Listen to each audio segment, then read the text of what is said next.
Buen día, buenas tardes. Vamos ahora en este video de 20 minutos, 25 minutos, a abordar el recorrido paso a paso por un algoritmo de tromboelastometría Rotem, en este caso el algoritmo de sangrado severo perioperatorio, que es similar al algoritmo de trauma, sangrado severo perioperatorio. Vamos a iniciar presentándome. Mi nombre es Sebastián Marún. Soy asesor científico de Felsan para la línea de los sistemas Rotem. Y estas dos personas, Jonathan Lemos y Milagro Cortés, son parte del equipo de soporte de Felsan para estos productos. Para poder tener un resultado adecuado en el tratamiento de un paciente con sangrado utilizando el modelo de Rotem, hace falta, más que hacer un Rotem, un par de cosas más. Hace falta tenerlo al resultado en un tiempo y forma para que sea de utilidad al momento de tomar la decisión. Hace falta utilizar un algoritmo que nosotros hemos incorporado dentro de nuestra aplicación telefónica que se llama Emoder PBM, y combinando ambas cosas poder utilizar la práctica transfusional, el elemento terapéutico adecuado en la dosis adecuada para mi paciente para poder tener los resultados. Entonces, estos algoritmos articulan parte de este trabajo y nos permiten ser ordenados e ir por paso a paso y en objetivos. El algoritmo que vamos a trabajar es el algoritmo de trauma. Utiliza estos valores críticos que están a la izquierda, el A5, es decir, el ancho a los 5 minutos de que arranca el coágulo en el extem, que me habla de fibrinógeno y plaquetas. El número es 35 milímetros. Si el coágulo es más ancho que 35, considera que tiene un ancho aceptable, una estructura, una firmeza aceptable. Algo similar sucede con el fibrinógeno. Si el fibri tiene 9 milímetros o más, considera que tiene una cantidad de fibrinógeno aceptable. Y algo similar con los CT, que serían las velocidades de inicio. El orden es importante acá, ir de arriba hacia abajo. Primero identificar el escenario clínico, la situación clínica más parecida a la de la condición de mi paciente. Luego verificar si el paciente tiene un sangrado y hay posible necesidad de transfusión, porque los aportes hemostáticos se van a realizar sobre esos pacientes y no simplemente en los pacientes en que el Rotem está alterado. Luego tenemos diferentes escalones, cada escalón con sus criterios, que vamos a ir recorriendo paso a paso de arriba hacia abajo. Cuando se cumple ese criterio, decimos que el escalón o esa parte de la hemostasia del paciente está en rojo y amerita un tratamiento, y si no, está en verde y excluimos que esa parte sea parte del problema del sangrado del paciente. En nuestra aplicación telefónica, ese mismo algoritmo está incorporado dentro de la aplicación, y cada uno de esos 6 escalones, que son 6 partes de la hemostasia que son visualizadas por el Rotem, se pueden pintar de rojo cuando hay una sugerencia de tratamiento en caso de que sangre. Amarillo es una segunda línea de sugerencia de tratamiento. Verde si uno puede excluir que esa parte no participa del sangrado del paciente. Y en gris cuando no cumple criterios ni para el rojo, ni para el verde, ni para el amarillo. Entonces, empezamos por la fibrinolisis, el primer elemento de la hemostasia del paciente que uno debería fortalecer cuando hay un sangrado. El algoritmo plantea el uso sin esperar al Rotem del ácido tranexámico cuando se dan ciertas condiciones de severidad en el shock o en el daño del paciente. Aquí lo pone en términos de exceso de base menor a 6, o este índice de severidad del daño, o el TASH, que es otro score. Son todas señales de que mi paciente tiene un shock medianamente severo y una tasa o probabilidad de transfusión masiva mayor al 50%. Esto se realiza el aporte de ácido tranexámico sin esperar el Rotem, pero puede pasar que después de un cierto tiempo o en otras condiciones nosotros nos encontremos con un paciente que tiene alguna de estas tres condiciones que están acá a la izquierda, en las cuales se sugiera aportarle tranexámico. Fíjense que acá dice O y otra letra O, porque es una de estas tres condiciones suficiente para dar la sugerencia de ácido tranexámico. La primera es que el ancho del extem a los 5 minutos sea menor a 35 milímetros. Esto es decir, no estoy esperando que el coágulo se disuelva, sino que lo que estoy haciendo es ver que el coágulo tiene menos firmeza que un cierto número. Al tener poca firmeza, al administrarle tranexámico al paciente puede ayudar que en el lugar de la herida, en el lugar en donde se está formando el coágulo, la competencia entre la trombina que está empujando para generar una polimerización de fibrina y una activación de plaquetas pueda ganarle al tranexámico que está, a la plasmina que está degradando el coágulo. De esa manera ayudamos a que el coágulo que se está formando se estabilice. Ese número en ese algoritmo está referenciado sobre este artículo del 2014, donde este grupo de médicos del Hospital Essen analizaron todos sus trazados que presentaban fibrinolisis y buscaron qué valor crítico en un parámetro temprano podían encontrar, como para tener una identificación de en qué paciente valía la pena administrar tranexámico sin esperar la parte final. La segunda oportunidad en donde me sugiere tranexámico es que el CT, la línea verde del fibrinógeno, sea mayor a 600 segundos. Esto se visualiza de esta forma, es una línea plana del fibrinógeno.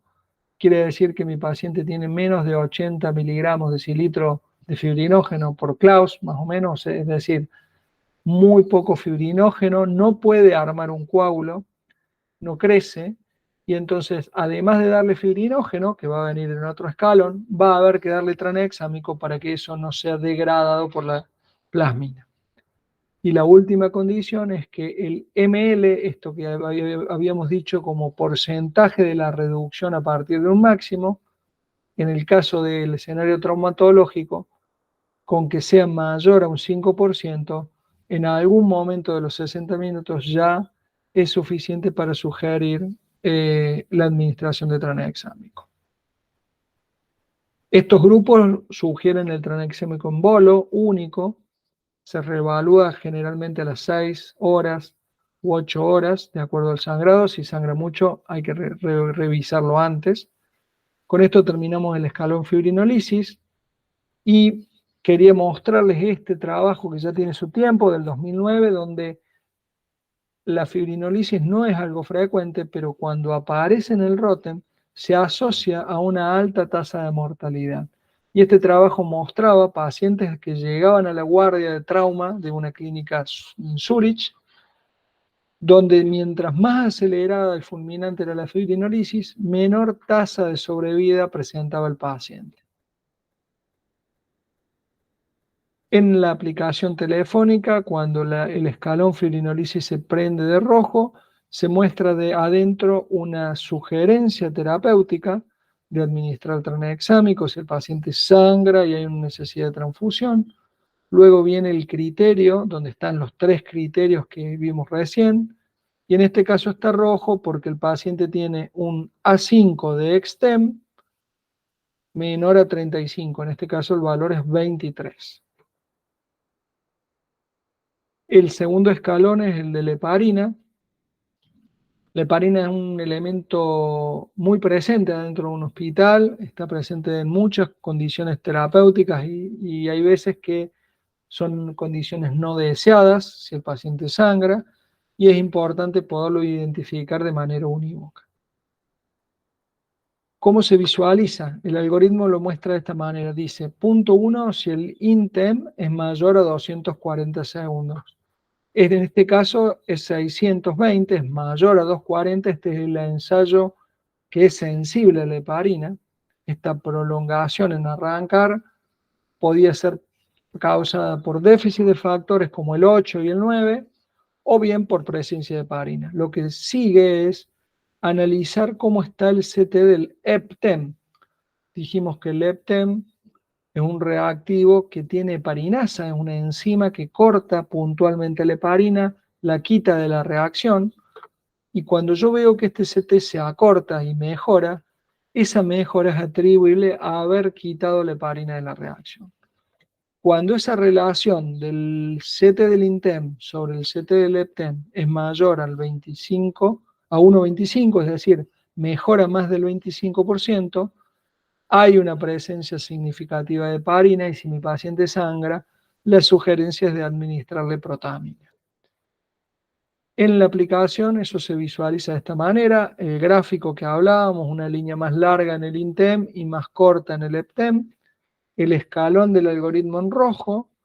Cuando uno ingresa hay una sugerencia, primero hay una descripción de un exceso de heparina y la sugerencia de neutralizarlo si el paciente sangra. Luego vienen los criterios que vimos, que el CT del INTEM sea mayor a 2,40 y que la relación sea mayor a 1,25. Después, debajo de eso y antes de la tabla de resultados del paciente, voy a encontrar en el teléfono el cálculo de la relación para mi paciente, en este caso puntual. Mi paciente tiene 360 de INTEM y 220 de EPTEM. Esa relación entre esos dos números es 1,64. Mientras más prolongada es esa relación, es decir, mientras más largo es el INTEM, el arranque en relación al EPTEM, mayor cantidad de heparina tiene la muestra por mililitro de sangre y hay una posibilidad de estimar, no es una cuantificación exacta, pero sí bastante aproximada, a partir de qué relación tengo yo entre ambos CT, qué cantidad de heparina, unidades de heparina por mililitro de sangre entera tengo. Luego de eso, lo que me queda por calcular es multiplicarlo por la volemia en mililitros del paciente y yo puedo estimar cuántas unidades totales de heparina estándar tengo circulando en la sangre del paciente. El tercer escalón es el fibrinógeno. Este es un escalón sumamente importante porque es un escalón que tiene mucha correlación con la firmeza del coágulo. Y dijimos que la firmeza del coágulo tiene mucha relación con la clínica de sangre. Entonces, el algoritmo plantea que para poder considerar que tengo un problema con el fibrinógeno, tengo que tener una doble condición, por eso dice I. Entonces, tengo que tener una primera condición en donde el ancho a los 5 minutos de haber arrancado del EXTEM sea menor a 35 milímetros, es decir, que el ancho de mi coágulo sea insuficiente para este escenario clínico. En este caso tengo 23. Y al mismo tiempo, dijimos que esta baja en el ancho puede ser fibrinógeno y o plaquetas. Lo que hago es mirar el FibTem, y si el FibTem está por debajo de 9, es decir, de 8 milímetros hacia abajo, yo lo que tengo es un problema con el fibrinógeno. Entonces, tengo un problema en la firmeza global, en EXTEM, que también está acompañado por una baja en el fibrinógeno. Lo que sugiere el algoritmo, si el paciente sangra, es darle un aporte de fibrinógeno, de una de las dos formas más eficientes, o como concentrado leofilizado o como crioprecipitado. Pero en ambos casos utilizo un aporte eficiente de fibrinógeno, no uso plasma, y lo hago en dosis calculada. ¿Qué quiere decir? Yo voy a observar dónde está mi paciente, está en 2, y voy a tener un objetivo, es decir, un valor al cual tengo que llegar con ese fibrinógeno. Y la dosis que le voy a dar a mi paciente va en relación a dónde estoy parado y a dónde quiero llevar. Esa brecha de 10 milímetros, yo puedo calcularla en aportes de fibrinógeno concentrado o en aportes de crioprecipitado. En el trabajo que les facilité en el otro video, se da detalle de esta tabla, pero la aplicación nos ayuda a ver lo mismo. Si está en rojo, yo acá ya puedo ver cómo esta línea de puntos es la media normal. Mi paciente en el EXTEM está medio flaco, el coágulo, y el fibrinógeno también. pero más allá de lo gráfico y yendo a los números, cuando yo presiono el escalón fibrinógeno y entro dentro de ese escalón, tengo toda esta información disponible. Por un lado, la sugerencia terapéutica que indica que tengo un déficit de fibrinógeno, se sugiere darle fibrinógeno o crío con un objetivo de llegar al FibTen a 12 milímetros o más. La dosis calculada, yo acá tengo el target. Debajo tengo en la tabla el valor de mi paciente, en este momento es 4 milímetros para este caso, y yo tengo que llevarlo a 12, es decir, que debo mejorar 8 milímetros. Esos 8 milímetros, tengo aquí una tabla de dosis de efecto. Si yo quiero mejorar 8 milímetros el FibTen, debería aportarle al paciente una dosis de, si es fibrinógeno concentrado, 50 miligramos kilo, o si es crioprecipitados, una unidad de crioprecipitados cada 4 o 5 kilos. La dosis de arriba es cada 1, cada 8 o 10 kilos de peso. Esto es variable porque el crioprecipitado es un producto variable de lugar a lugar y de bolsa a bolsa. Así que, digamos, la dosis estándar es de 1 cada 10, sería el escalón de arriba, y 1 cada 5 es una dosis doble que se usa en ciertas ocasiones. Tener este esquema de tratamiento guiado por objetivo permite que le demos al paciente la dosis del elemento que necesita. Muchas veces hay pacientes que necesitan mucho fibrinógeno y le damos una dosis de un crío cada 10 kilos de peso. El paciente continúa sangrando y lo que hacemos es no volver a repetir la dosis de crío, sino empezar a transfundirle otros elementos. Esos otros elementos no eran lo que el paciente necesitaba, como puede ser la plaqueta o el plasma, pero nos distraemos por el concepto de que si yo ya le di algo y el paciente sangra, le voy a dar otras cosas porque eso que le di ya no le hace falta.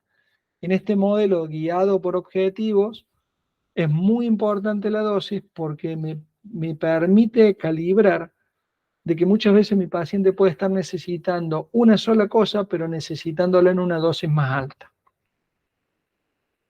El efecto del fibrinógeno en la firmeza del coágulo tiene que ver con esto que está acá a la izquierda, que es algo que normalmente no estudiamos como parte de la cascada de coagulación y muchas veces ha estado incluido dentro de lo que es la agregación plaquetaria. Es la interacción entre una plaqueta y otra mediada por un puente fibrinógeno. Cuando una plaqueta se activa, tiene 40.000 de estas glicoproteínas que se llaman 2B3A, que actúan como ganchos, a partir del cual se puede conectar un fibrinógeno, un puente fibrinógeno con otra plaqueta activada. Y entonces la estructura del coágulo no solamente la da la tela de araña que conforma la fibrina, sino que también la da esta esponja que se arma en tener muchos puentes fibrinógenos conectando las plaquetas que tengo. Esto ya en el año 2006, estos grupos austríacos trabajaban fuerte en definir qué rol ocupaban las plaquetas y qué rol ocupaba el fibrinógeno en la estructura del coágulo, en la firmeza, y ellos armaron esto que le llaman el modelo del cemento y el ladrillo. El cemento es el fibrinógeno y los ladrillos son las plaquetas, y entonces es posible mejorar la firmeza de una pared o de un coágulo aumentando la cantidad de fibrinógeno, porque yo tengo 40.000 posibilidades de conectar dos plaquetas, que serían los ladrillos, mientras que es poco probable que yo pueda estructurar un buen coágulo si tengo cantidad suficiente de plaquetas, pero no tengo cantidad suficiente de fibrinógeno. Muchas veces, en el modelo de aporte de plasma, que no es una forma eficiente de aportar fibrinógeno, y agregando plaquetas, lo que hacemos es disminuir la cantidad de fibrinógeno y si no tenemos fibrinógeno, por más de que tengamos un buen número de plaquetas, no logramos tener una buena estructura del coágulo. De la mano del fibrinógeno, como aportante para la firmeza del coágulo, va el número de plaquetas, la cantidad y la calidad de las plaquetas. Entonces, el algoritmo, debajo de fibrinógeno, coloca la evaluación de plaquetas. ¿Y qué me dice?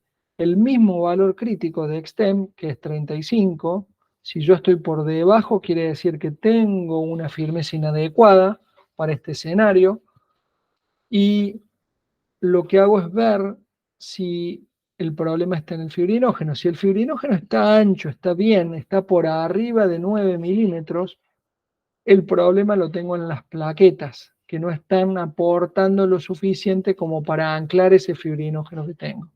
Y es entonces que surge la sugerencia de darle plaquetas. Entonces, de alguna forma, el fibrinógeno y las plaquetas en este modelo son como mutuamente excluyentes, porque yo primero veo que tengo una falta en la firmeza y luego decido si es una cosa o la otra.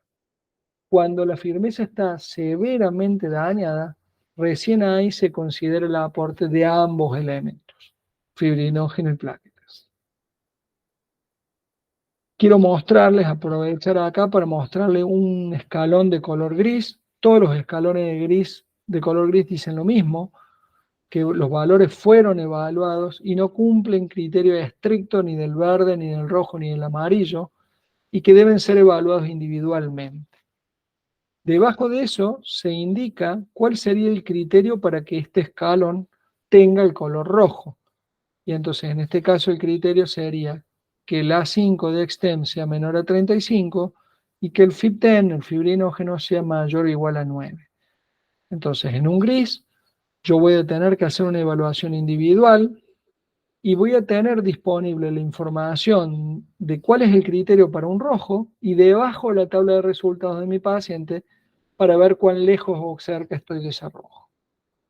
Tengan en cuenta lo que yo les decía de que cuando se pinta de rojo el fibrinógeno, en general las plaquetas se pintan de gris y en general cuando las plaquetas se pintan de rojo, el fibrinógeno se puede pintar de amarillo o de gris, pero no vamos a tener como algo frecuente en rojo ambas cosas en simultáneo.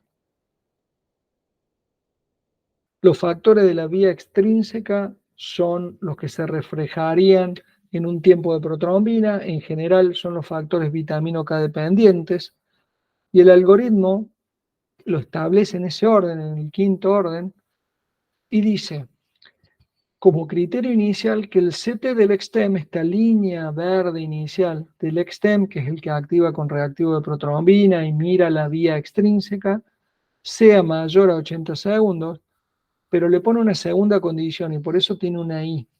La segunda condición es que el fibrinógeno sea mayor o igual a 9, es decir, que haya un buen valor de fibrinógeno.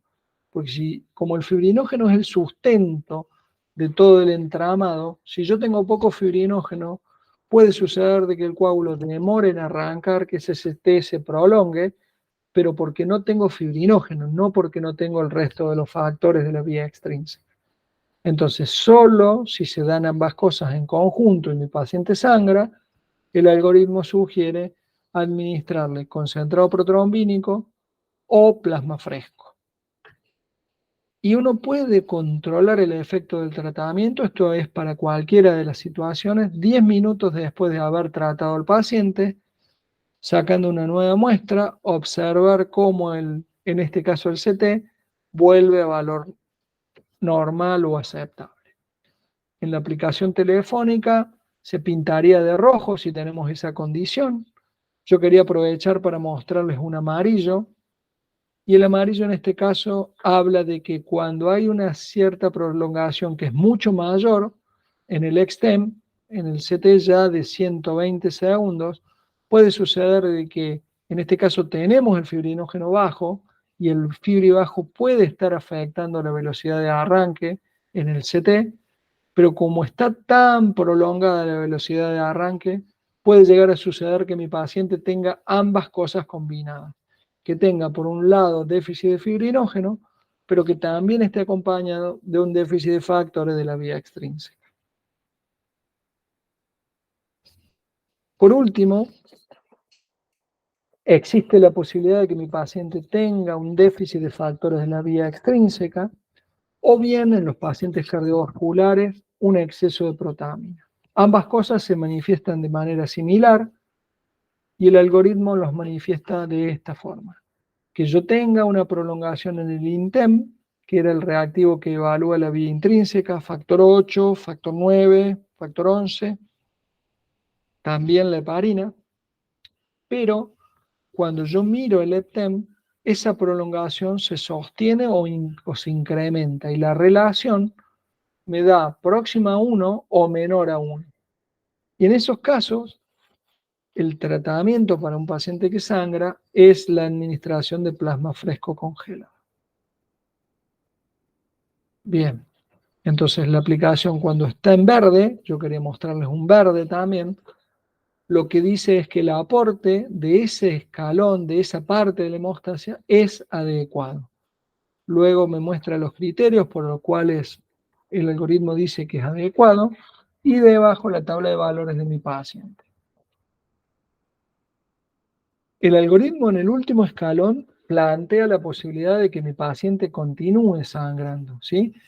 O bien que yo haya hecho un tratamiento y que ese tratamiento haya sido insuficiente para contener el sangrado, caso en el que yo debería hacer una nueva extracción a los 10 o a los 15 minutos después de haber terminado el set terapéutico, el set transfusional, cuando todo lo que decidí que era un elemento terapéutico ya está dentro del paciente, a los 10 minutos puedo sacar una nueva muestra para identificar en este momento cuál es el déficit que tiene el paciente. O puede pasar también que yo tenga un paciente que sangra y que tiene un ROTEM con todos los escalones en verde. Y entonces lo que hago es usar ese valor predictivo negativo que me sirve para excluir variables. Yo excluyo estas variables que están en verde como causa asociada al sangrado y empiezo a considerar este botón que está abajo a la izquierda del algoritmo, que son las limitaciones del método, las cosas que el ROTEM no ve. Esas cosas que el ROTEM no ve, mientras más normal o hipercoagulable es el ROTEM, más probable es que estas cosas tengan injerencia en el sangrado del paciente. Entre esas cosas, las tres principales son el daño quirúrgico o local, que el paciente no tenga una condición adecuada de temperatura, pH y calcio iónico, o un mínimo de hemoglobina de 7, por ejemplo, o que también tenga un daño sobre las plaquetas que no es visualizado por el ROTEM. Los daños que no son visualizados por el ROTEM son el daño en el circuito del tromboxano que genera la aspirina, o en el receptor del ADP que genera el clopidogrel, o algún daño en el von Willebrand o en la plaqueta en su capacidad de conectar con el von Willebrand que no es visualizado por ROTEM. Tampoco el ROTEM ve las heparinas de bajo peso molecular porque tienen un fuerte efecto contra el 10, pero tienen un bajo efecto contra el factor 2, la trombina, que es lo que conduce las reacciones del ROTEM, o bien anticoagulantes del tipo del apixaban o el rivaroxaban. Con esto terminamos este video. Les dejo aquí mi teléfono de contacto en caso de que crean conveniente. No tengan ningún problema en escribirle si creen que podemos aportar en algo.